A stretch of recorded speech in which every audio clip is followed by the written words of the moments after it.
नमस्कार दोस्तों, स्वागत है आपका। आज हम बात करने वाले हैं पश्चिम बंगाल के बारे में। जी हाँ, पश्चिम बंगाल जहाँ भी हाल ही में नए राज्यपाल की नियुक्ति की गई है। सबसे पहले तो जानेंगे ये जो नए राज्यपाल हैं ये हैं कौन, साथ ही साथ इनसे जुड़ी हर वो जानकारी जो कि एग्जाम पॉइंट ऑफ व्यू के लिए इंपॉर्टेंट है। अच्छा, साथ ही साथ आज की इस वीडियो में हम डिस्कस करने वाले हैं पश्चिम बंगाल से जुड़े कुछ इंपॉर्टेंट स्टैटिक फैक्ट्स को भी। तो बिना ज्यादा समय लिए चलिए वीडियो को शुरू करते हैं।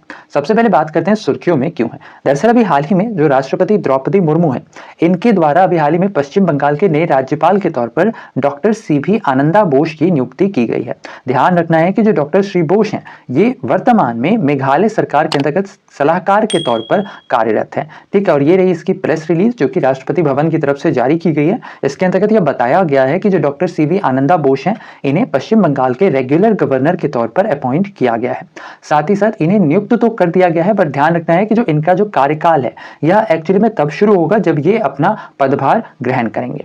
इसके साथ ही साथ पता होना चाहिए कि जो पश्चिम बंगाल है, यहाँ इससे पहले जो राज्यपाल थे इनका नाम था जगदीप धनकर, एज अ रेगुलर गवर्नर के तौर पर। ठीक है, जगदीप धनकर थे, जिन्हें जो एनडीए है, नेशनल डेमोक्रेटिक अलायंस, इनके द्वारा एक्चुअली में जो वाइस प्रेसिडेंशियल इलेक्शन हुआ था, इसके अंतर्गत इन्हें उम्मीदवार के तौर पर चुना गया था, जिसके बाद इन्होंने पश्चिम बंगाल के राज्यपाल के पद से इस्तीफा दे दिया था। और इनके इस्तीफे के बाद जो मणिपुर के राज्यपाल हैं ला गणेशन, इन्हें पश्चिम बंगाल का अतिरिक्त प्रभार दिया गया था। और अब फाइनली पश्चिम बंगाल के एज अ रेगुलर गवर्नर के तौर पर डॉक्टर आनंदा बोस की नियुक्ति कर दी गई है। बात करें डॉक्टर आनंदा बोस हैं कौन, तो ध्यान रखना है कि जो डॉक्टर सीवी आनंदा बोस हैं, ये एक्चुअली में 1971 बैच के केरल कैडर के रिटायर्ड आईएएस अधिकारी हैं। साथ ही साथ ये भारत सरकार के अंतर्गत सचिव और साथ ही साथ मुख्य सचिव, इसके अलावा यह विश्वविद्यालय के वाइस चांसलर के पद पर भी कार्यरत रह चुके हैं। साथ ही साथ ये प्रधानमंत्री मोदी के लिए जो विकास एजेंडा तैयार किया गया था, उस कार्यकारी समूह के ये अध्यक्ष भी रह चुके हैं। इसके अलावा ये जो हैबिटेट अलायंस है, इसके अंतर्गत ये अध्यक्ष के तौर पर भी कार्यरत रह चुके हैं। इसके अलावा ये कई सारे अलग अलग मंत्रालयों, जिनमें मुख्य रूप से जो एजुकेशन मिनिस्ट्री है, इसके अलावा forest and environment, labour and general administration, इन सभी मंत्रालयों के अंतर्गत या तो ये हेड ऑफ द सेक्रेटरी रह चुके हैं, इसके अलावा ये या तो एडिशनल चीफ सेक्रेटरी के तौर पर कार्य कर चुके हैं। इसके अलावा ध्यान रखना है कि जो डॉक्टर सीवी बोस हैं, ये एक लेखक भी हैं और इनके द्वारा 3 अलग अलग भाषाओं में, जिनमें अंग्रेजी, मलयालम और हिंदी है, इसके अंतर्गत इन्होंने कुल 40 किताबें भी लिखी हैं। अच्छा, अब चूंकि बात पश्चिम बंगाल की हो रही है, तो पश्चिम बंगाल, यहाँ की जो राजधानी है यह है कोलकाता। यहाँ की मुख्यमंत्री ममता बनर्जी। लोकसभा की 42 जबकि राज्यसभा की कुल 16 सीटें यहाँ हैं। साथ ही साथ यहाँ विधानसभा की कुल 294 सीट है।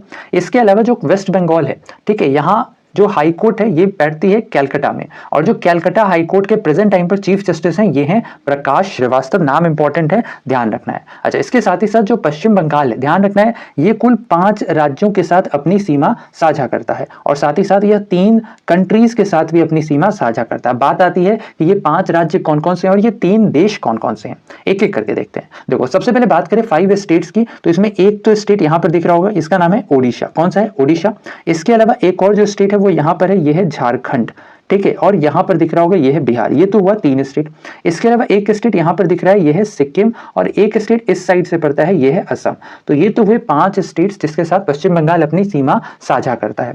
अब वो 3 देश कौन कौन से हैं जिनके साथ पश्चिम बंगाल अपनी सीमा साझा करता है, तो एक है इसमें नेपाल, ठीक है, एक है भूटान और एक है बांग्लादेश। अच्छा, साथ ही साथ ध्यान रखना है कि जो पश्चिम बंगाल राज्य है, इसका गठन किया गया था 26 जनवरी सन 1950 को। साथ ही साथ यह आबादी के मामले में देश का 4था सबसे बड़ा राज्य, जबकि क्षेत्रफल के मामले में देश का 13वां सबसे बड़ा राज्य है। इसके अलावा ध्यान रखना है कि जो पश्चिम बंगाल है, यहाँ का राजकीय फूल है शेफाली, यहाँ का राजकीय पशु है फिश कैट, और साथ ही साथ यहाँ का राजकीय पक्षी है व्हाइट नेक्ड किंगफिशर।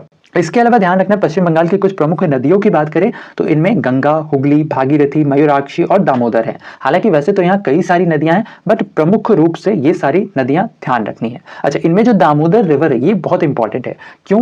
क्योंकि जो पश्चिम बंगाल है, यहाँ पर अक्सर इसी नदी के वजह से यहाँ बाढ़ का सामना करना पड़ता है, जिस वजह से पश्चिम बंगाल में दामोदर नदी को सौरो ऑफ बंगाल के नाम से भी जाना जाता है। अच्छा, इसके साथ ही साथ ध्यान रखना, बात चूंकि पश्चिम बंगाल की ही हो रही है, तो ध्यान रखना यहाँ के कुछ बहुत ही इंपॉर्टेंट फोक डांस कौन कौन से। एक तो है यहाँ बाउल, ठीक है, BAUL, एक तो ये यहाँ का बहुत ही इंपॉर्टेंट फोक डांस है, और साथ ही साथ एक और है ब्रिटा। ठीक है, बाउल और ब्रिटा यहाँ के इंपॉर्टेंट फोक डांस। अच्छा, एक और नाम है, ये नाम आप बहुत ही आसानी से याद रख सकते हो, गौतम गंभीर का नाम बस याद रखना है। और ये जो फोक डांस है इसका नाम है गंभीरा। क्या नाम है? गंभीरा। ठीक है, ये 3 मेनली यहाँ के बहुत ही प्रमुख फोक डांसेस हैं। इसके साथ ही साथ पश्चिम बंगाल की बात करें तो यहाँ के कुछ प्रमुख नेशनल पार्क्स में एक तो बुक्सा है, इसके अलावा न्योरा वैली है, सिंगालीला है और सुंदरबन नेशनल पार्क है। साथ ही साथ यहाँ के कुछ प्रमुख वाइल्ड लाइफ सेंचुरीज में बल्लभपुर है, महानंदा है और लोबियन आइलैंड है। इसके अलावा ध्यान रखना है कि जो पश्चिम बंगाल है, यहाँ भारत का सबसे पुराना और सबसे बड़ा म्यूजियम भी है। इसका नाम क्या है? इसका नाम है द इंडियन म्यूजियम। ये जो द इंडियन म्यूजियम है, इसकी स्थापना एक्चुअली में 1814 में ही की गई थी। इसके साथ ही साथ ध्यान रखना है अभी हाल ही में जो पश्चिम बंगाल का एक फेस्टिवल है, कौन सा? ये है दुर्गा पूजा। ठीक है, काफी फेमस है पश्चिम बंगाल में, और इसे ही अभी हाल ही में जो यूनेस्को है, ठीक है, यूनेस्को के द्वारा अभी हाल ही में इसे इंटैंजिबल कल्चरल हेरिटेज के अंतर्गत शामिल किया गया है। ये भी इंपॉर्टेंट है, ध्यान रखना है। तो ये था हमारा आज का वीडियो। उम्मीद करते हैं आज का हमारा वीडियो आपको इन्फॉर्मेटिव लगा होगा। अगर वीडियो पसंद आया तो वीडियो को लाइक शेयर, चैनल पर नए हैं तो चैनल को सब्सक्राइब करना बिल्कुल ना भूलें। जाते जाते आपके लिए एक सवाल, आज का हमारा सवाल है भी हाल ही में पश्चिम बंगाल के नए राज्यपाल के रूप में किसे नियुक्त किया गया है? इसका आंसर आपने हमें बताना है नीचे कमेंट सेक्शन में। तो वैसे में आज के लिए इतना ही। अपना ख्याल रखें, स्वस्थ रहें, सुरक्षित रहें। आपसे फिर अगली वीडियो मुलाकात होगी, तब तक के लिए धन्यवाद। Good bye, take care.